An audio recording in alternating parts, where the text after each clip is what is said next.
Hey everyone, this is Mrs. Myers. Sorry for the delay in posting tonight. We're continuing All the Answers by Kate Messner. We're actually going to do chapter 13 tonight.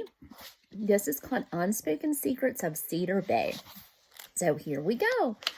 I should have told my parents we were coming, Ava said, but Mom and Dad had been busy working on Saturday, and Sunday was Halloween, so the doorbell kept ringing every time Ava started to bring it up. It felt weird to be walking to Cedar Bay instead of riding in the van. It's not like they'd say, no, you're visiting your grandfather. Sophie pulled the door open and they headed down the hall. Besides, it's easier to be forgiven than it is to get permission. That's like the number one life rule.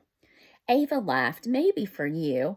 Ava's number one rule was more like always check on everything to make sure you never get in trouble, because that would be the worst thing ever. But if Mom knew about this visit, she probably would have come too, and then Ava and Sophie wouldn't have been able to carry out their secret pencil wish-granting mission. Come on in, girls. Betty, one of the nurses, waved them into the community room. Sneaking in an extra visit this week? She parked Mrs. Yu's wheelchair next to Mrs. Raymond. We brought Ava's grandpa some music, Sophie said. They loaded Sophie's iPod with pretty much everything they could find. Sophie and Ava's popular rock, Marcus's moody classical stuff, Mr. Anderson's country songs, Mrs. Anderson's modern jazz, and a song by a Moroccan band that Sophie's dad liked. It reminded Ava of the belly dancer she'd seen at the country fair once. Good luck with that. He's in a mood today. Betty looked down the hallway. Thomas, one of the assistants, was wheeling a scowling grandpa towards dinner. Hi, Grandpa, Ava said. Grandpa grunted. Ava leaned over and gave him a quick kiss on the cheek once his wheelchair was parked. Dad always told her that even on bad days, the old grandpa was still in there somewhere, under all the wrinkles and sourness, and he might appreciate a kiss even if Grandpa didn't. We brought you some music, Sophie held up her iPod. Then she turned to Ava and whispered, ask the pencil what we should play. Ava pulled the pencil and her legal pad from her backpack and wrote, what song should we play for Grandpa? It didn't answer. Ava told Sophie, ask it why not. Ava did, and the pencil voice replied, because it is not my job to give advice on playing DJ for a grumpy old man. Wow. Ava put the pencil down and repeated what it said to Sophie. I don't think the pencil likes Grandpa. It only does facts, remember? Ask it. Sophie thought for a second. What is Grandpa's favorite kind of music? Ava did that, and the pencil voice said, jazz. Jazz, Ava repeated. Perfect.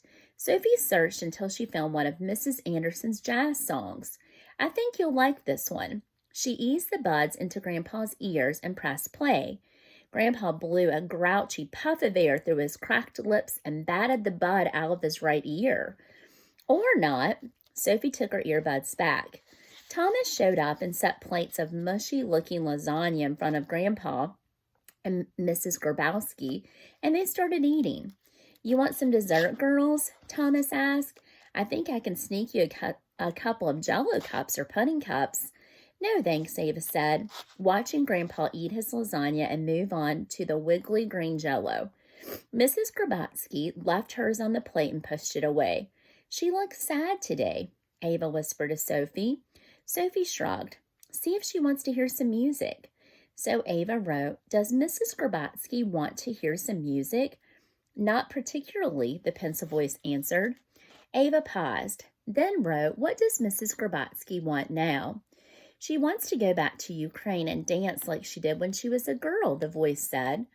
Ava looked at Mrs. Grabowski, hunched over the table.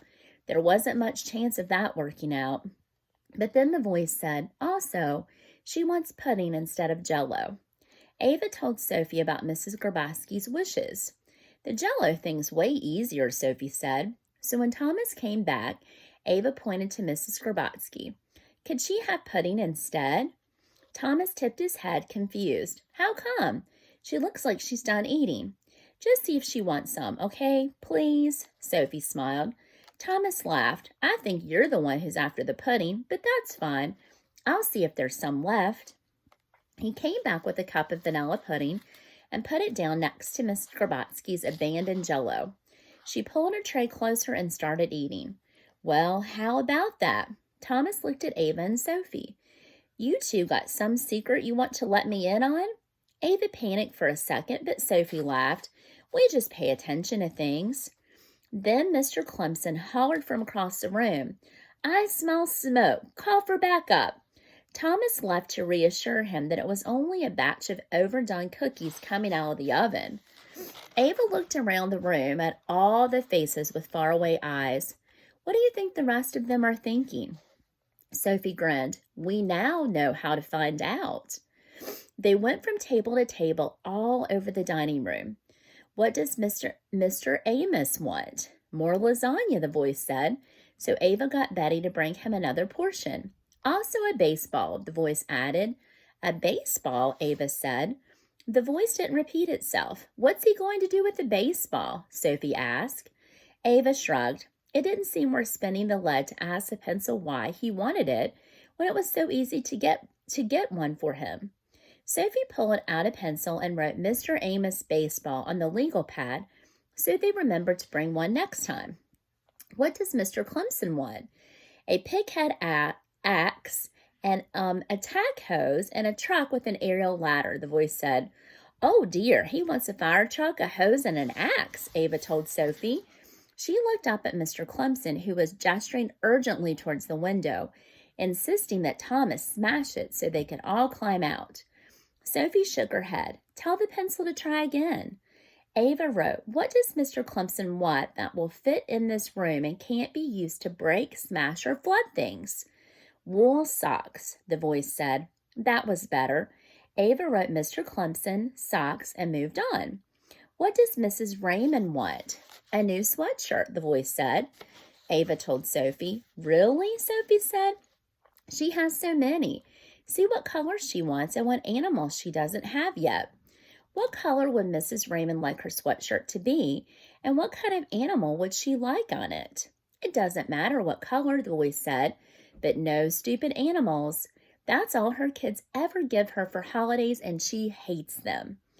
Oh, Ava said, and repeated the answer to Sophie. Sophie nodded. No wonder she wants a new one. Ava added Mrs. Raymond's koala and kitten-free sweatshirt to the list and moved to the next table with Mrs. Yu. What does Mrs. Yu want? She wants to sit by her grandfather, the voice said. It did sound happy about that. Ava looked over at Grandpa. He was scowling at his jello. Really, she wrote. Why? Because she thinks he's handsome, the voice said. But don't tell him that. It'll go straight to his head. Ava looked at her grandfather and tried to see what Mrs. Yu saw. Grandpa was all slouched over and grouchy-faced. His short white hair against the dark skin of his head made it look as if he'd been out in the snow. Handsome?